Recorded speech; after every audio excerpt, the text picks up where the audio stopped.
ഇനി മീനക്കൂറാണ് പൂരുരുട്ടാതിയുടെ അവസാനത്തെ പാദം. ഉത്രട്ടാതി, രേവതി എന്നീ നക്ഷത്രങ്ങൾ ചേർന്നതാണ് മീനക്കൂറ്. മീനക്കൂറുകാർക്ക് ഇപ്പോൾ കണ്ടകശനിയും ഏഴരശനിയും ഒന്നിച്ച് നടക്കുന്ന കാലമാണ്. 12ാം ഭാവത്തിൽ ആണ് എല്ലാ പ്രധാനപ്പെട്ട ഗ്രഹങ്ങളും.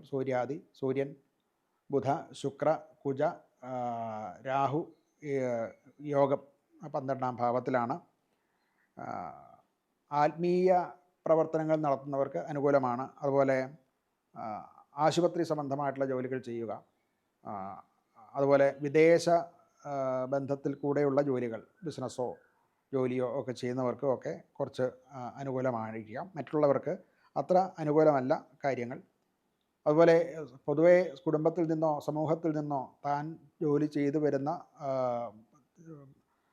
സ്ഥാപനത്തിലും മറ്റും കുറച്ച് ഒറ്റപ്പെടൽ ഉണ്ടാകാൻ സാധ്യതയുള്ള കാലമാണ്. പൊതുവേ ധനപരമായിട്ടും വരുമാനം കുറയുകയും ചെലവ് കൂടുകയും ചെയ്യും. എന്ന് മാത്രമല്ല, അവനവൻ കൈകാര്യം ചെയ്തു വരുന്ന കണക്ക് മുതലായിട്ടുള്ള കാര്യങ്ങളിൽ നിന്ന് ചില അബദ്ധങ്ങൾ ഉണ്ടാകാൻ സാധ്യതയുണ്ട്. കണക്കൊക്കെ കൃത്യമായിട്ട് സൂക്ഷിച്ച് പെരുമാറിയില്ല എന്നുണ്ടെങ്കിൽ അതിൻ്റെ പേരിൽ അപവാദങ്ങളും മറ്റും വരാനുള്ള സാഹചര്യം കാണാവുന്നതാണ്. ഇവർക്ക് മുട്ട്, അതുപോലെ കാല്, പാദങ്ങൾ ഇവ സംബന്ധിച്ചുള്ള ചില രോഗങ്ങൾ, വാതജന്യമായിട്ടുള്ള കാര്യങ്ങൾ, വേദന മുതലായിട്ടുള്ളവ ഉണ്ടാകാൻ സാധ്യതയുണ്ട്. ഉറക്കക്കുറവ് പ്രത്യേകം ശ്രദ്ധിക്കേണ്ടതാണ്.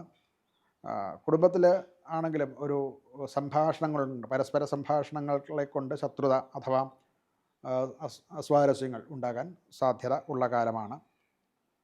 ഇവർക്ക് ഒരു പരിഹാരം എന്നുള്ള നിലയ്ക്ക് പഞ്ചാക്ഷര മന്ത്രം ജപിക്കുക, ഹനുമാൻ്റെ ക്ഷേത്രത്തിൽ ദർശനം നടത്തുക മുതലായിട്ടുള്ള കാര്യങ്ങൾ ചെയ്യേണ്ടതാണ്.